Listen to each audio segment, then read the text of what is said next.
कशिश मिश्रा जी पुणे से। जय श्री गणेश महाराज जी। महाराज जी आपके चरणों में दंडवत प्रणाम। महाराज जी आपका सत्संग सुनने से पहले जाने अनजाने में बहुत सारे पाप हुए थे। जिंदगी में अभी भी कभी कभी हो जाते हैं, बाद में लगता है नहीं करना चाहिए था। महाराज जी मैं इस लायक लाडली जी मुझे कब बनाएंगी? मैं रोज नाम जप करने का प्रयास तो करता हूँ, बट अभी भी मेरे से पाप हो जाते हैं। बाद में बहुत ही दुख होता है कि श्री कृष्ण देख रहे हैं, तू ऐसा नालायक। मैं कैसे लायक बनूं महाराज देखो, जी? हम ये प्रोत्साहन दे रहे हैं आपको। पहले था आप अपनी गलतियों को गलती मानते ही नहीं थे। समझ रहे हैं ना? आज है कि आप अपनी गलतियों को गलती मानने लगे हैं। मतलब सुधार हुआ है ना? आप जहां 100 थी वहां 20 रह गई। 20 में भी आप दुखी हो कि मेरी गलतियां चली जाएं। इसका मतलब सतमार्ग का प्रकाश हो रहा है, आपका हृदय पवित्र हो रहा है। पर अब यहां ध्यान देना है। अब ये सावधानी, ये हमने प्रोत्साहन दिया और ये सावधानी है कि अगर ऐसा ही करते रहे तो फिर पुनः 80 प्लस हो जाएंगे। ये भी बात समझ लो, क्योंकि चिंगारी और ज्वाला से चिंगारी एक क्रम है।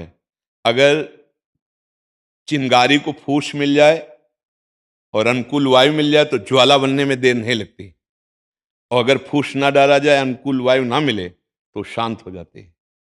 अभी चिंगारी तो है ही, आप स्वीकार करते हैं कि अभी गलतियां हो जाती हैं। तो इन गलतियों के होने का जो संयोग बनता है उन पर आप नजर कीजिए और उससे दूर हटिए, नहीं तो ज्वाला बनने में देर नहीं लगेगी। पहले तरंग आती है, फिर पूरा हृदय भर जाता है समुद्र की तरह उसी दोष से। आप थोड़ा बचे हैं, भी कदम आगे बढ़ा रहे हैं, पर आग बुझी नहीं है। नाम जप कीजिए और धर्मयुक्त भोग भोगिए। आप गृहस्थ में हो, यदि आपका ब्याह हो चुका है तो आप पाणी ग्रहण संस्कार की पद्धति के अनुसार गृहस्थ में जिए। आप दूसरी माताओं बहनों की तरफ गंदी दृष्टि रोकिए, नहीं तो बेविचारी की शुभ गति नहीं होती। हम छोड़ने पर उतारू हैं, ये बात पक्की है। हमसे चूक होगी तो अपने घर में होगी, बाहर नहीं होगी। ये बात ध्यान रखो। बाहर करना वो चूक नहीं कहा जाता, वो अपराध बनता है।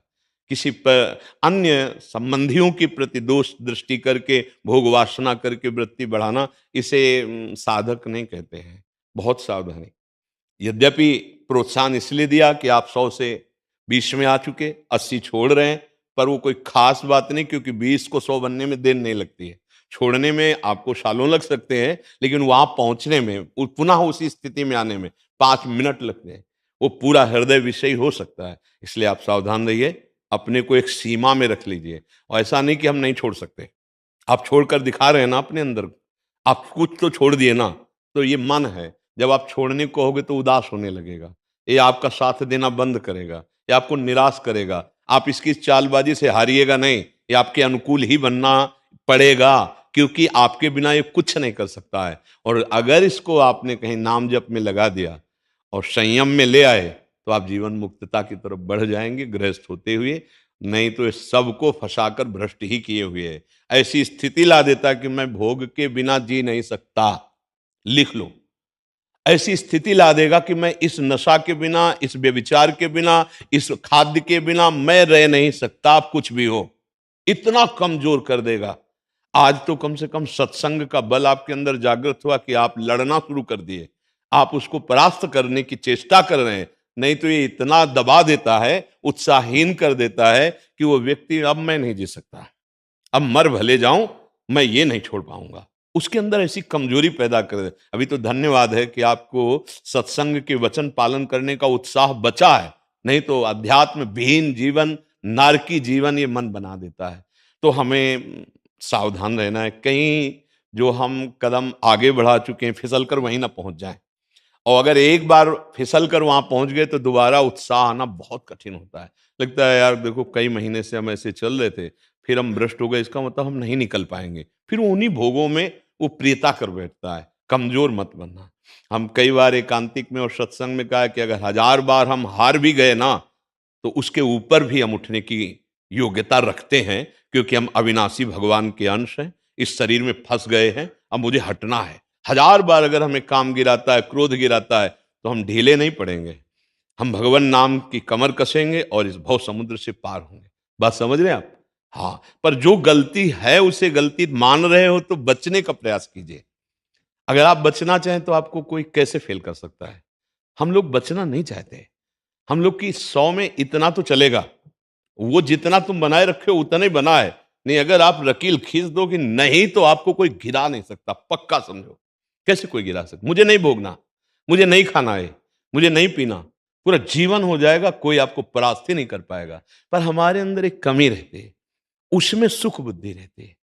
अंदर बाहर से तो हम त्यागना चाहते हैं, पर अंदर से हमारे अंदर उसमें सुख बुद्धि है, वो सुख बुद्धि हमें गिरा देती है। फिर बाद में पश्चाताप होता है, क्योंकि जो हमने चिंतन में सुख पाया वो क्रिया में नहीं मिला। फिर लगता है कि नहीं नहीं गलत है, फिर रोकना चाहते हैं, फिर थोड़ा समय हुआ, फिर चिंतन बनता है उसका। ये खास बात ध्यान रखनी है, जब हमको मन गिराता है उस समय हम भगवान को भूले हुए होते हैं। अगर उसका चिंतन न बनने पावे तो कोई भी भोग परास्ती नहीं कर सकता।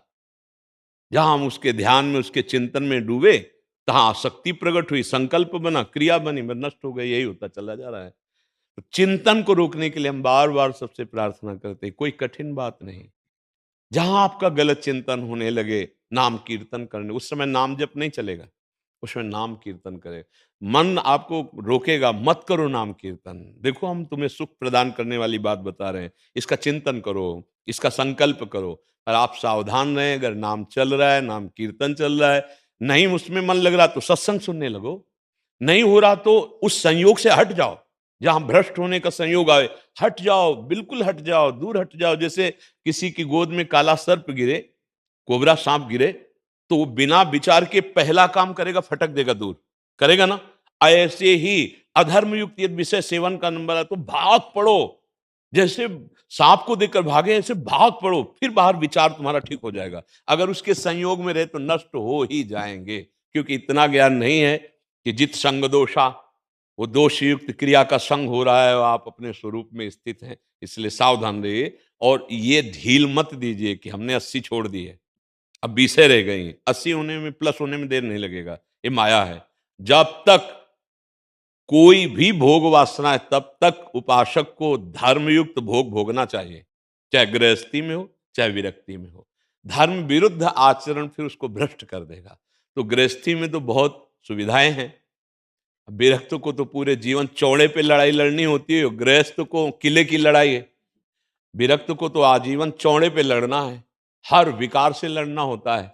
तो इसलिए धन्यवाद है आपको कि आप गृहस्थ में होते हुए भगवत मार्ग में चलने की चेष्टा कर रहे हैं, पर वो सावधान रहिए। महाराज जी, हमें गृहस्थ में नहीं जाना है, हमें विरक्त रहना है। तो अगर हम हमारे माता पिता से थोड़े वो हो जाएंगे कि ये गृहस्थ में जा रहा है, तो ये पाप हमें।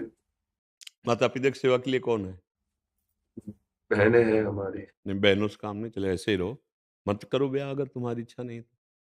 जब तक माता पिता हैं उनमें भगवान का भाव करो, सेवा करो, इसके बाद आजीवन के लिए वैरागवान हो जाना।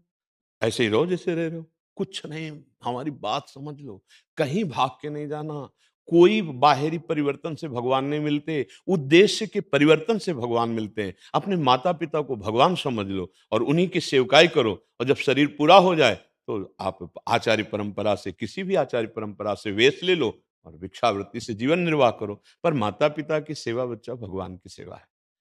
अब तुम विरक्त हो जाओ और बहनें सेवा ना करें तो बूढ़े माता पिता का ये जीवन फिर कष्ट। देखो, एक समय होता है जब हम अपनी बिल्कुल सेवा नहीं कर सकते, तब तक मेरी माँ ने सोच उठाई, अपना दुग्ध पान कराया, लघुशंका उनके ऊपर कर दी, तो उन्होंने कभी बुरा नहीं माना, हमारी सेवा करके इतना बड़ा किया। अब उनकी अवस्था आ रही, कोई बिस्तर पर शौच कर सकते हैं, लघुशंका कर सकते हैं, वो स्वयं पानी नहीं ले सकते। अब हमारा नंबर आया है, अब हमको ये सेवाएं करनी है।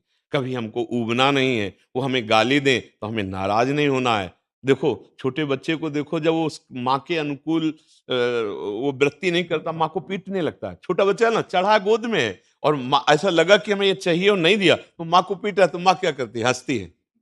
अब आपका नंबर आ गया, वो गाली दे सकते हैं कि ये कोई सेवा नहीं करता है। और आप कहोगे कि हम रात दिन इनके लिए तो सेवा कर रहे हैं, हमारी निंदा कर रहे हैं। नहीं, निंदा सहो, गाली सहो और उनकी सेवा कर लो, तो ज्यादा आपको परिश्रम नहीं पड़ेगा भगवत प्राप्ति में। हमारी बात मान लेना, वही भगवान है, माता और पिता के हृदय में। हाँ, राग रहित हो जाओ, ऐसे ही रहो जैसे। देखो, प्रणाम नमस्कार बहुत भजन जाता है इससे, ये कोई खिलवाड़ ना समझो। जैसे संत वेश में है ना, तो कोई भिक्षा देता है वो भजन ले जाता है, कोई प्रणाम करता है वो भी भजन लेता है। यहाँ फ्री कुछ नहीं है, देना पड़ता है। ऐसे नहीं कि कोई प्रणाम कर रहा है आप, नहीं, आपका भजन जा रहा है, कोई आपको कपड़े दे रहा है, कोई आपके पैर छू रहा है। तो संतों का क्या होता है, सारा सुकृत लोक मंगल के लिए चला जाता है, और दुष्कृत निंदा करने वाले जो पूर्व का जमा होता है, पाप और पुण्य रहित वो भगवत प्राप्त हो जाते हैं। वो शुभ और अशुभ दोनों के त्यागी होते हैं।